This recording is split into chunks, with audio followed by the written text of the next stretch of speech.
Thank you, Mary Jean. Thank you, everybody, for coming. 25 years. 25 years.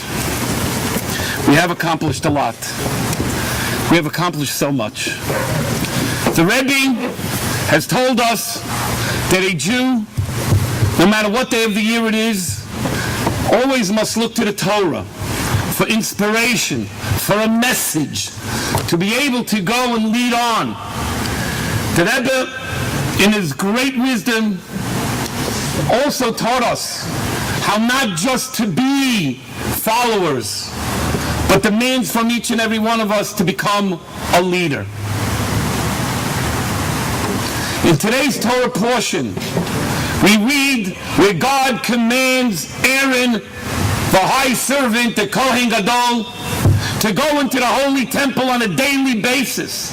Bahaloischa es hanerois.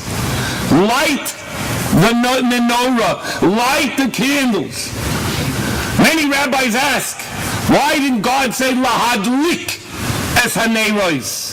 Light the candles, as most women would know, that is the word when they light the Shabbat candles or other holiday candles. They say, Asher kedishonu b'mitzvosav v'tzivonu lehadlik ner, to light. Why did God use the word bahaloscha to say light? Bahaloscha, our rabbis teach us, means to uplift the light. It's not enough just to light a menorah. It's not just enough to light a candle, but that light has to be bahaloischa. It has to start rising up. And when you are in the Kohen Gadol, will light the candle. If you just walk over to that candle and light it and walk away, all you did was lit a candle. But if with your passion, and if within your love, you walked over to another Jew, and you touched their neshama, and they walked away uplifted, and they walked away motivated that I must share this with somebody else, then you fulfilled the mitzvah of bahaloischa es haneros. You uplifted that ner. Before I moved up here, I pounded many sichos from the Rebbe, many talks from the Rebbe. And one of the earliest things that I learned before I came up to Bel Air was something I read, was a story. I walked over to a Jew and said, Shalom Aleichem. For years, all he said to him was hello with a smile. He never once went over to him and asked him if he wants to put on the tefillin. He never once asked him, please come to shul. When asked, why aren't you asking him to do a mitzvah? He says, I know this Jew. The moment I ask him to do a mitzvah, he won't even take my hello. My number one priority is that every Jew should know that I love them, and I care for them, and I want to have a connection with them. And when they're ready to come to me to go and do a mitzvah, then I will go and be more than happy to say, let's put on the tefillin, let's put up a mezuzah, let's go and observe a Shabbat. My dear friends, this is the motto my wife and I have led since day one. Many times people come to Chabad of Bel Air and they look outside and it looks like it's Chabad of valet parking. That's okay. Jews come. I don't look out the window how Jews come. Jews come, that's all I care. But how many of those Jews started walking to shul? That's your success. How many girls and boys are dating Jews?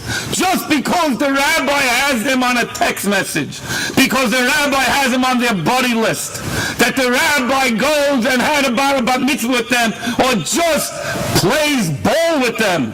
Because that, my dear friends, is the most important thing that today's Jewish generation needs. And see so many Jewish people from the ages of 25 to 45 years old, they have no clue what a Hamish Judaism is. But from time to time, I get one, and they come for Shabbos. Or two, and then they bring their friends. What have I gained? The world. What have they gained? Like Ali said, they're Judaism. My dear friends, 25 years ago, I was sitting in my house when a lady and her 2 children, we told them that we're moving up to Bel Air.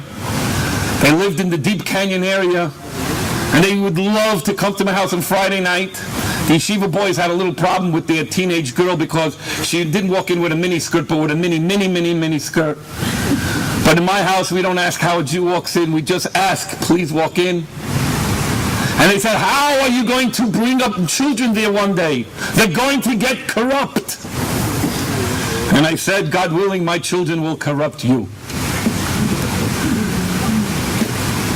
Who would have believed 25 years ago when we first started going up with an RV, when we were having classes at Carol and Jerry, when we would go and have those Friday night lives and the tenants would show up? Who would have believed then how many men on a daily basis put on tefillin? Do you know what kind of accomplishment that is, that their children see putting on tefillin? Do you know how many boys have a bar mitzvah and today are putting on tefillin? There was a young boy that came to me to Friday night to services, and he said to me, Rabbi, I'm still batting 1,000. He didn't have the bar mitzvah with me, but his father came over to me and said, Rabbi, please teach my son how to put on tefillin. Give him some feeling. Well, after that, the father said, buy 2 pairs of tefillin. So I looked at the boy and I said to him, is daddy batting 1,000? Yeah, but I have to remind him. This, my dear friends, is Naches. But we have almost most of the curriculum ready. We are going to be making sure that a preschool where young 3 to 4, 5-year-old children will be coming into our place. They're going to be learning Aleph Beis. They'll be learning to say Shema. And they're going to be going back to your homes. It's not black hat and jacket homes like Carol said. These are homes that you have. Children that are thirsty. Parents who are willing to give it a try. Because, my dear friends, the next generation has to start being built now.